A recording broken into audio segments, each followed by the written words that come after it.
Welcome back, you guys. Thank you so much for joining us. If you're a new subscriber, welcome. I'm Dustin.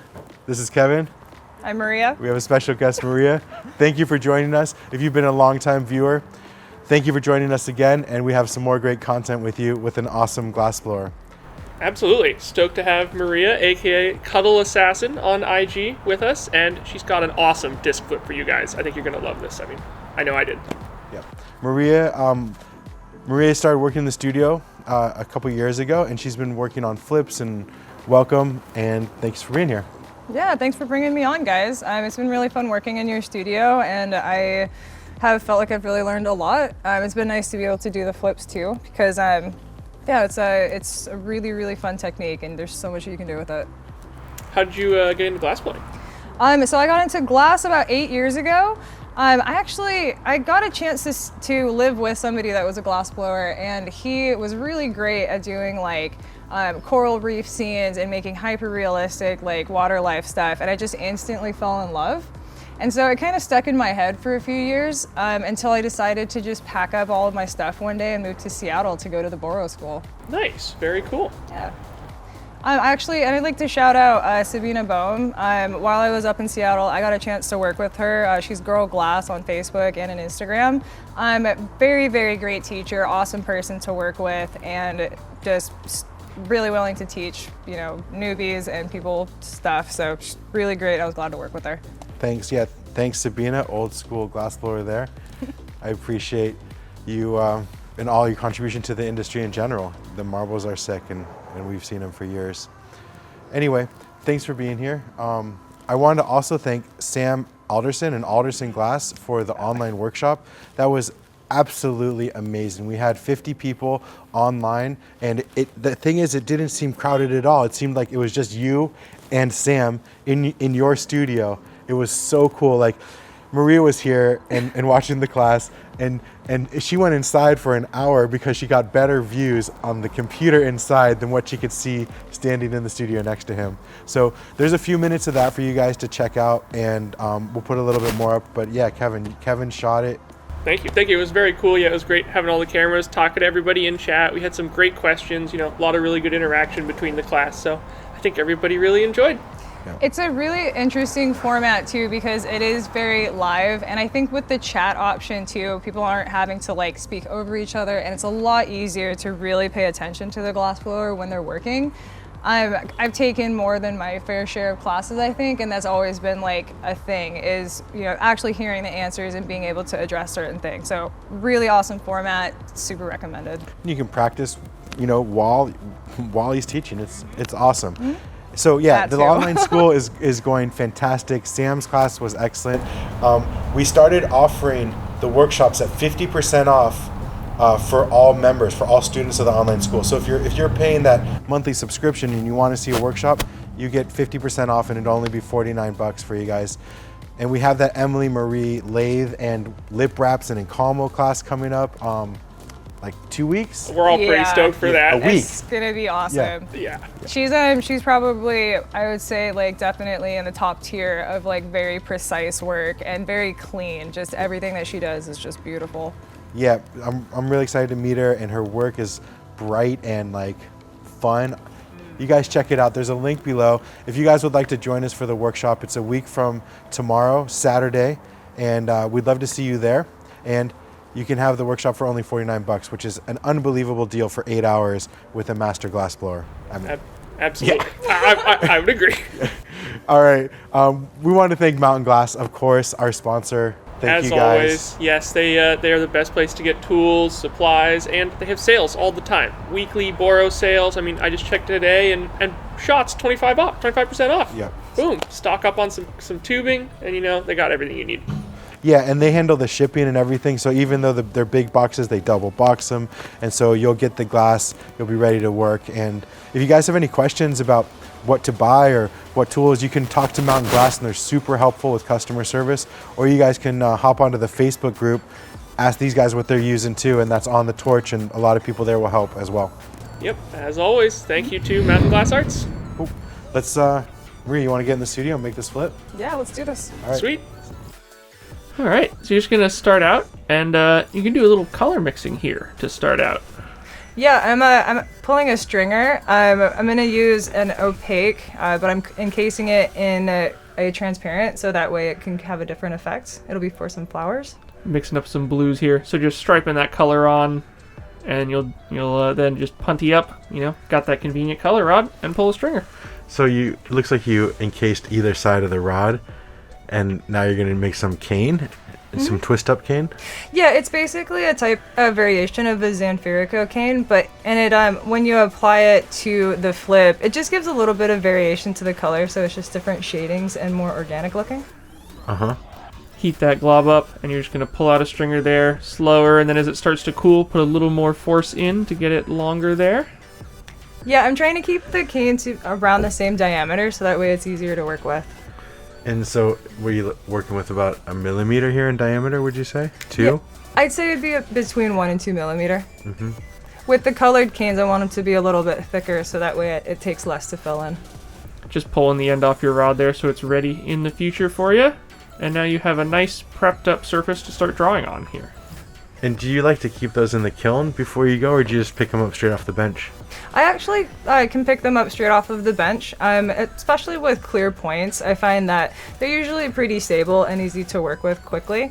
You just need to heat up the surface so the stringers will apply. Because it's clear glass, as long as you heat it up slow enough, you're not going to have any cracking. So you're just going to start drawing here with some black stringers and drawing a little skull. Yep, start out with the eyes and the nose, so I have a general idea of where the placement should be, or about the center of the skull. So whenever I draw a picture, I like to find about the center point and then start from there. Helps you work out, keep proportions proper for everything. Do you have any tricks about not breaking the stringers? Yeah, actually. So one of the things that I like to do is just try and hold it with 2 fingers instead of 3. Just 2 fingers will keep it in your hand, but 3 adds another point where it might snap. Lets it flex more when you have just that one kind of fulcrum in your fingers. Exactly. I think I noticed Alderson Sam doing that same thing in the workshop when he was putting those stringers on.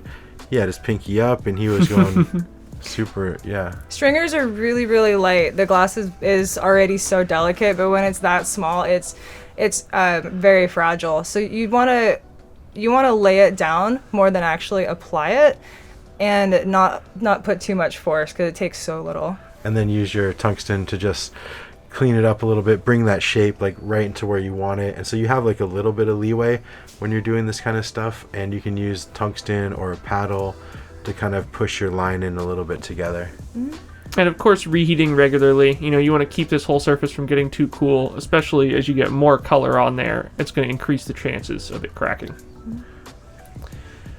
I reheat a little bit more frequently while I'm doing the smaller details because it adds more stress in a smaller area. And so I just noticed that if I do it more frequently and often, it helps keep the process. It's slower, but it's safer. Better to take, 30 seconds, a minute reheat rather than suddenly have to fix a crack for 5-10 minutes. Yeah, because the crack will show through, especially if it goes through the color. Yeah, absolutely. When you try to heal that up, you're going to have a little gap of clear because the color's not going to meet up the same way. So when you're using these really small stringers, you're not even really pointing the flame at the stringer itself. You're kind of using the ambient heat, right? Yeah, exactly. Especially with this thin of a stringer, I'd say this is probably less than 1 millimeter, maybe like 0.5 or 0.4. The amount of heat that it takes for it to melt is so low that I'm more applying it like next to the flame. And that's the nice thing about the Herbert Arnold, is it has such a soft, kind of soaking flame, even with such a tiny point, that it's not blowing the stringer around. It's not too much heat for you. Yeah, I noticed when I was working with the GTTs that it's a bit more forceful with the settings. So it's really just like reading your torch and finding out like where's the optimal spot. There's always going to be a sweet spot where the glass melts but doesn't blow away. So tell us about your setup there with the torch and the compressor, and how does that all work for people who maybe are unfamiliar with the torch? I think it's the first time the Herbert Arnold's been on the torch video, actually. Yeah, so the Herbert Arnold is hooked up to an air compressor, which allows it to apply a little bit softer of a flame. I think, Dustin, you'll have more idea of the actual setup. It's a Herbert Arnold Zenit 40 millimeter torch, and it's hooked up to the regular oxygen and propane, and then additionally there's a compressor hooked up to it, and that for Herbert Arnold will lower the brightness, which is really key for when you're working, and gives you a little bit more range of the flame. And it's really good for soaking heats, as you know. That's why you like it, you know. And go ahead. So the compressor is just adding regular atmosphere rather than compressed oxygen. So it's a third mix to the torch. Yeah, so we're using oxygen, air, and propane on this torch. And check out the flame that she's able to get, especially on these micro stringer work. And we definitely want to give a shout out to some of the really big names using this torch, like WJC, Yushin, Scott Deppy, Punty. There's tons of people who are at the top level of this industry who choose the Herbert Arnold. Cool looking torch too. It's like a machine. It is. I've actually heard too, the Nortel Hydra that's coming out is supposed to have a similar flame chemistry to the Herbert Arnold as well. Oh, cool. I haven't actually heard about that one yet. I'll have to check it out. And for those of you guys who have the GTT with the oxygen, the air manifold as well, let us know in the comments how that works for you. And you know, we should maybe hook up the air to the GTT in the studio and see, you know, compare that to the Herbert Arnold flame. Right. Yeah. Because that's supposedly why they came out with that. Mm-hmm. You need a specific compressor for a torch. You know, you need it with a dryer so that you're not introducing any liquid. You know, you don't want any moisture inside of a torch because that will ruin it very quickly. Yeah, it's a good point. You definitely need a desiccant or something to dry the air, the moisture in the air. So you moved on from your main skull and you just started on some flowers, using some different colors for the flowers there. Yeah, and I was using a reference point, like to point out with one of the flowers. You can use the same color as the thing that you're creating if you want it to be solid. So that way there's no like lines and stuff. You can always just use color stringers also. I like to draw everything with black though for the definition, but more realistic pictures wouldn't have that. Mm-hmm. They wouldn't have the black outline. Mm-hmm. That's like probably based in like animation or something like that, right? Yeah, almost a stylistic choice. Yeah. Mm-hmm. So just work. Oh, go ahead. Something I wanted to point out too, with the point that I pulled, normally I like to take the time to get them centered so that they're very straight if I'm going to be working on like a more symmetrical piece or a mandala or something like that. But I don't typically need to for regular disc flips myself because I'm using it as more of a painting surface. Right, you're not actually rotating around the center for this. Whereas if you were making, like you said, something symmetrical, you would much more want it to be on center. The important part with a disc flip is that it's just very even wall thickness on whatever you're drawing on. Adding some more detail here. Doing some different kind of flowers for the headpiece. So do you have like a background in drawing, or how do you figure that you want to draw discs, and like what tell me about that? Actually, funny enough, the first time that I ever started drawing was on glass. Glass was what disc flips, actually, and Windstars in particular, her work made me really interested in drawing with glass. I have a background with heat control and working with a different medium, and so I think that's kind of why I was able to pick up the like delicate nature of the drawing, but the drawing itself is pretty new. That's cool. One thing I want to mention quick here is you guys may have seen that little stringer actually pop off. So sometimes it won't adhere fully. So just put a new layer down and make sure to paddle it on there. Make sure it's not going to pop off again. That's also how you can tell that the piece isn't hot enough. So if the stringers aren't sticking to the surface, you should probably reheat it real quick. Yep. So what color are you using here? Is that jet black? Yeah, that's jet black that I'm using. I found that it's really consistent. It stays nice and dark when I'm laying down like border lines and stuff like that, and it just it stays really nice. Mm-hmm. I've noticed a couple of other colors will fade out to like a dark blue or something like that, but it just depends on what look you're going for. Just adding a little bit more detail now that you have the main structure of your drawing on here, filling in a little bit. Yeah, just finishing up the look so that way it's just looking complete. Did you draw this out of your imagination, or did you go from a sketch that you made earlier? I actually went off of a sketch, and I have a thing with skulls and flowers at the moment. And I just found something that was similar to it. Wanted to replicate it. So you could really go as far as you wanted with adding more and more detail here, and that's what'll show through once you start adding the color in that fills it in. Exactly.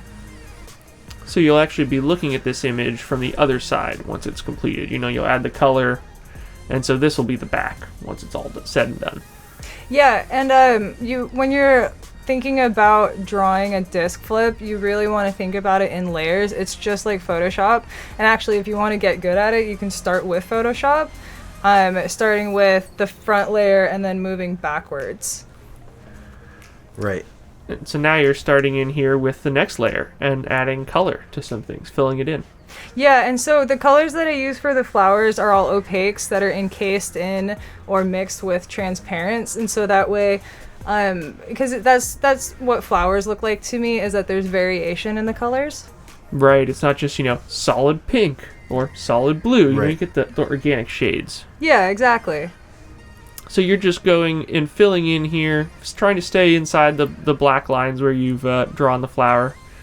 What about when you're going over that previous layer there, and so you're heating up a new stringer and going over that? You got to be really careful to not heat up that first layer and mush that shape around, right? Yeah, it's a timing thing and it's a control aspect. You're trying to do two things at once. You're trying to heat up the area that the glass needs to be applied to and the stringer at the same time, while not melting the black borderline or whatever your borderline is too much so that it smears. So you really kind of want it to be half melted in, so you still have something to gauge off of. Yeah, and if it's half melted in, it actually stops you from moving over it too, because there's a little ridge, and when the glass is hot, you'll kind of feel that and know not to cross over that line that you put there. I go around. If you notice, I went around the dots instead of over them, because if you go over, I think you can do it if you practice, but I've found that you're more likely to trap air if you try and go over something versus just right next to it. Right, you may end up with a little acute corner or something that traps a little pocket of air. Well, and glass magnifies everything so much, so it can be a minuscule pocket of air, but it'll show up as a pretty significant bubble. Or even crack it if, things go sideways. If it's significant enough, for sure. So what about the bubbles? When you're melting all this color together, what do you want to look for as to not trap any bubbles in your work? Like when you're melting these in, it seems like each time you lay it down, you got to really heat that up and kind of smush that in, squeeze the air out as you're coming in. Yep, you want to make sure to apply enough force so that way you're squeezing air instead of just laying it down. So with the initial lines, I was just laying them down. But with this, I need to make sure that I'm pushing hard enough to squeeze out air while also being close enough to the other color that I need to not leave gaps. And then a bigger size stringer too. Yeah. Now, I know I just said that I try to go around things, but obviously with the eyebrows and smaller details and stuff, I do go over them a little bit, but I am taking care to make sure that they're extra hot, and just hoping that they don't smear. But it's really filling in the areas as much as you can without going over stuff at first. This is another area where the really nice soft flame comes in, gives you that more precise heat control with how hot these little tiny areas are. It's really nice working with the Herbie. And what color is that you're using right there? So this is Paramore. One of his the cool bone tones. Yeah. I want to say it's butter. Yeah, that's one of his colors. Cool. Good choice. Looks like it works very nice. I think you mentioned it was quite smooth, right? Oh yeah, it literally works like butter. The name is very appropriate. For those of you guys that are unfamiliar with Roger Paramore's work, he's a very talented artist. His nickname was the Human Lathe, and he was definitely early on in my career. I took some classes with him, and he lives in North Carolina. He also makes banjos, and he has his own color company, Paramore Color, and you should look up his work. His goblets are great. Very cool. And you can see that color working very nicely on the skull. So you just pop that in the kiln, maybe 10, 15 minutes, let everything come up to temp before you start the backing. Yeah, I actually took the time while it was in the kiln heating up to pull the stringers down that I was going to use to back it, and I'm using I'm using blue stardust for Very this. nice. Classic right there. My Haven't seen that favorite. one. I haven't. We were Favorite. talking about this. I haven't seen this one on the channel a little bit, Dustin. It's not like the old days. Yeah, had to bring that one back. You know, Blue show some stardust love. in. So you're just working your way around, just rotating, kind of keeping that stringer in the same place and rotating the glass under it. And so you're just trying to fill that in, squeeze the air out, and not melt any of your picture away or mush that up, and just try to create that backing. And you guys, obviously, when you're trying this, you can create the backing in any color that you want, in black or in white or green or whatever. And you can back it in a lot of different ways. You can start from the center out if you want to. I've seen people blow bubbles and then just attach the bubble and remove the rest of the plenty. There's also, like, if you heat up a rod all the way and like have a big gather and then just smush it down. The Yeah. blob tech. Yeah. Yeah, as always, many different ways to approach the same problem in glass. Yep. I do it this way with the stringers if I want to keep it really thin, because then that way it's less to remove and I can apply another backing if I wanted to. But if you do a thicker backing, you can turn it right into a pendant or something else. This is nice if you're going to integrate it in a tube or something like that. Yeah, exactly. Just working your way around, using those stringers you pulled, and in this case, of course, you're going over your image since you want to back the whole thing. It's safe to now because everything's filled in, so there shouldn't be any air bubbles left over. More even surface to work with there. Man, I was so close on this. Ooh, the perfect amount of stringers. Look at that. Very nice. So just gonna push that little end that was sticking up in there. I'm gonna go over it a couple of times too, just to make sure that if there's any little air bubbles or like places that I missed, the whole thing's nice and covered, so that way when it melts in, it just looks like one piece. So just turn your flame up there, and you're just gonna start melting this guy in. Just applying a really nice even heat and letting all that color fold in and maybe condense just a little bit at this point. And I noticed this took a lot longer than it usually does on a GTT. Yeah, it took about twice as long. I'd say that that's one thing that the GTT is excellent for is speed and heat. The Herbert Arnold's great for lighter work, and I would guess for soft glass as well. But I was thinking about switching over to a GTT for this for a sec. Totally. Just much more moves, That soft flame really keeps it from heating up so fast in one area. So just gotta be patient, let the glass do its thing there. But I think that even that there's an advantage to heating up a little bit slower is because you're going to end up with a more even heat in the end. If it's all soaking and spinning as opposed to just throwing such a penetrating flame on one side and It actually gave me the opportunity to see the little marks that I had missed too. Yep. If it had melted in really fast, I probably wouldn't have been able to catch that. Right, just filling in that little spot there with a little bit more rod. Then you can see that blue is starting to even out. And I love the way the hot picture shows through there. Super cool. Yeah, flips are so beautiful when you're making them. We'll even it out on the bottom, puffing it in to push that back out. If you're gonna do one of the things actually that I heard recently is if you're gonna do something, take the time to do it right the first time. Yep. Guess who said that? Or take the time to do it again. I know who said that. That is the Alan Revere quote. Take the time to do it right, or take the time to do it again. There you go. Yeah. So just putting that flame in there, focusing more on the edge now, and you're going to try and get this nice and flat before you cut it off, because that'll save you some work later on. I want to save the last move should really just be cleaning up the edges and making it round. So sometimes when you're finding this on the marble, you can also put your thumb over the end of the blow tube, and it'll keep the air in there. So when you push it, you can still maintain that structure, but flatten out the bottom as well. Or you can have your blow tube connected. Just punting up to the center there, and time for a flame cut. And of course, another thing, a little bit slower than on a GTT here. Yep. Just rotating, making that edge nice and warm, and you're going to expand and blow and pull. Are you connected with the blow tube here? Or just gonna No, old school. old Just school? a disc, yeah. I'll switch axis and put it on something later, probably. Making sure it stays around there as you're pulling it off. You know, you don't want to distort your image at all at this point. Just heating up right where that color and that clear are connecting. And of course, the clear is going to move faster than the color. So. And I'm also trying to condense the color, the backing color a little bit as well, so that way it's thicker and then the clear glass is thinner. So that way when I puff it out, it stays the same shape.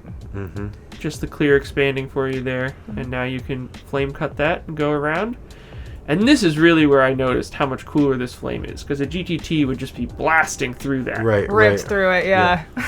And this, you know, it's just kind of like cutting it much slower, but, you know, much more control almost with it too. It's true. It's a wonderful torch. The control aspect of it is really nice. Make sure you heat that up and put all that dangerous stuff into a little bit more thicker. I took it. Yeah. I could. It was too much. Yeah. Another thing, exactly. GTT, no problem. Not like, all right, do that later with the Herbie. You know, got to get to this flip before it cools off. Yeah, that was my thought process exactly. I was like, You got to prioritize, right? So heating up the clear and just using the shears to cut off that little edge of clear, so that whenever this is used in a piece, there should be no clear between this and whatever it's connected to. Working your way around there, and as usual, doing it in multi-stages, not trying to go too far with the shears, you know, only working where it's warm enough to actually cut. And I heat both sides of it as well, so I'll do the front and the back, so that way it's an even heat. Once you have that all trimmed up, just going to start to round it out, make sure it's nice and round, and flatten it a little. Yep. Just going in and melting the edges, using the paddle to kind of even it out, and just basically at this point prepping it for its next use, which is going to be attached in an encolmo. Get a quick look before you finish shaping it here. Yeah, so I noticed that it's not perfectly centered, and so I want to take a little bit off of the right side, so that way it looks round and it'll be nice and square once you put it on. Trim that down a little more, and then you can start flattening it out some. I'm using my reamer or just any piece of graphite to pull down the edges to see how round it is, and then I'm going to just cut off a little bit more to make sure that the skull is centered. Just kind of heating the back and the front there, using that soft flame to make it nice and even, and using your marver as well kind of lets you even out more at once there. I'm going really slow though. I don't want to get it too soupy hot and try to flatten it out, because I want to try and keep the integrity of it and keep it nice and straight. And the next step for this would be to actually put a punty on the face side, the front of it, and then heat it up, continue to heat up, and actually bring it back the other way just a little bit, so it was domed the other way before you connected it to your piece. Exactly, yeah. Just a last little bit of flattening there, and this will be ready for use in the future. You're just squeezing it between the marver and the paddle a couple times, evens everything out. I'm also trying not to get it to get condensed too much until I'm ready to.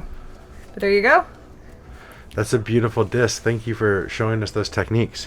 Yeah, absolutely. Thanks for having me on. So, when I brought this home for the glorious shots, it cracked!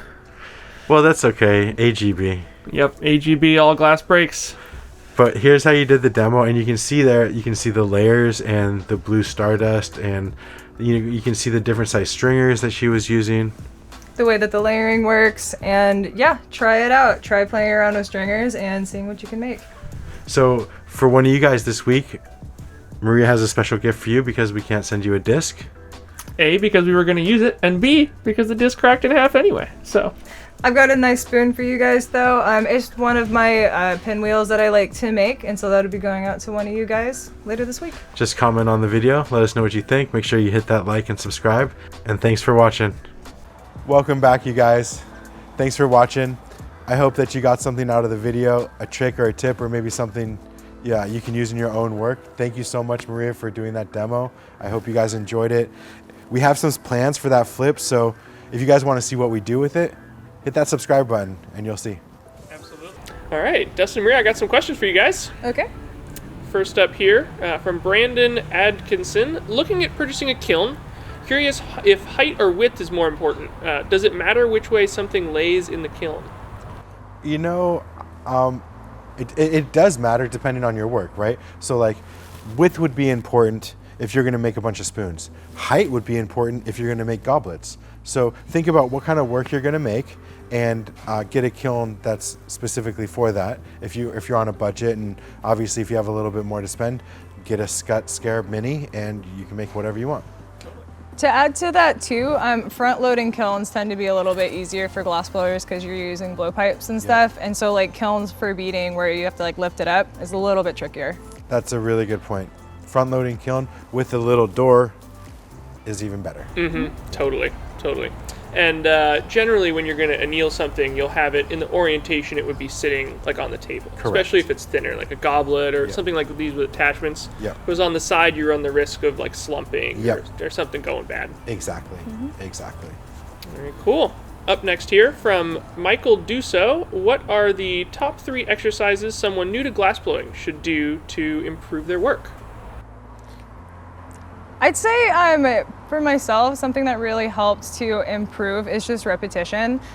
Working smaller, and I actually started off with frit mostly. It really helps you learn when the glass is fully melted in and it's not that expensive.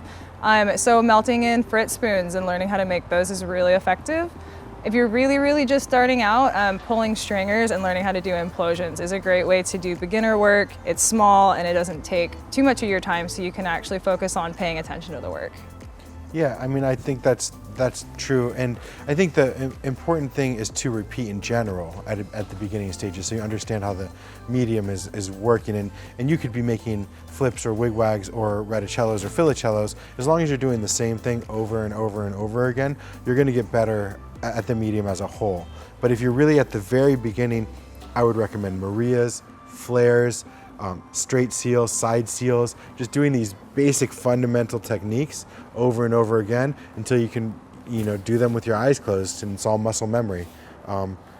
Those would be the ones I'd recommend, and it doesn't take a lot of material, especially you do it on clear, get better real fast. Actually, yeah, it's I think it's what you were saying about the fundamental aspects too. That is really important, and I think people spending more time on the fundamentals before they start trying to make like heady spoons and stuff like that is really important.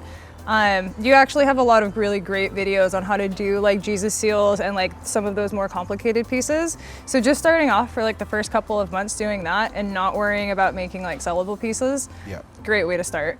Totally. Third question here from JB. Is there any trick to matching hole sizes when you open tubing, seal two things together? It can be hard to eyeball it sometimes. Like, is there a trick to eyeballing it? I guess so. I think that's really the question, right? It's like, how do you get better at guesstimating? Well, how do you get better at anything? You practice, right? So practice guessing stuff. Practice wondering how many things you are. I mean, for those of you guys that know me and my family personally, you know that my dad is this obsessed with guessing things. So he's an eccentric artist, but anytime we'll go, he'll be like, how many windows are on that house? How many leaves are on that tree?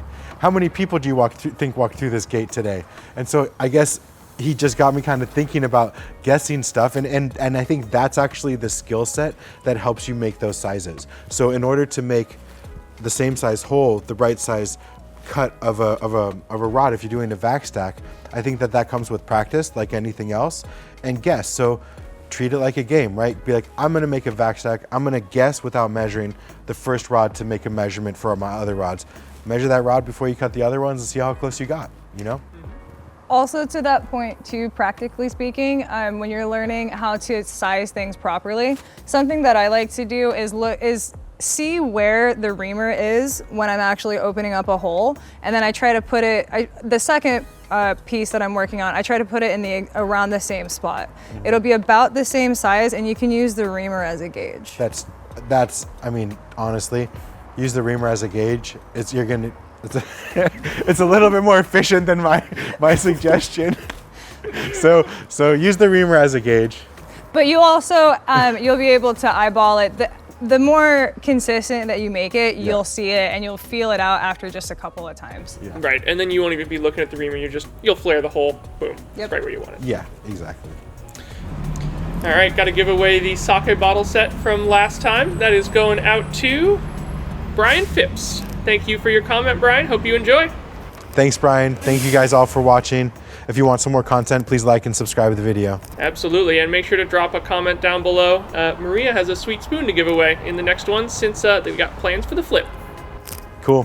Thank you, Maria, for coming. Yeah, Thanks you guys for watching. Thank you guys for having me on. Absolutely. Thanks, guys. Cool. Bye. Bye. Hit that subscribe button and you'll see. Absolutely. Just give it a second.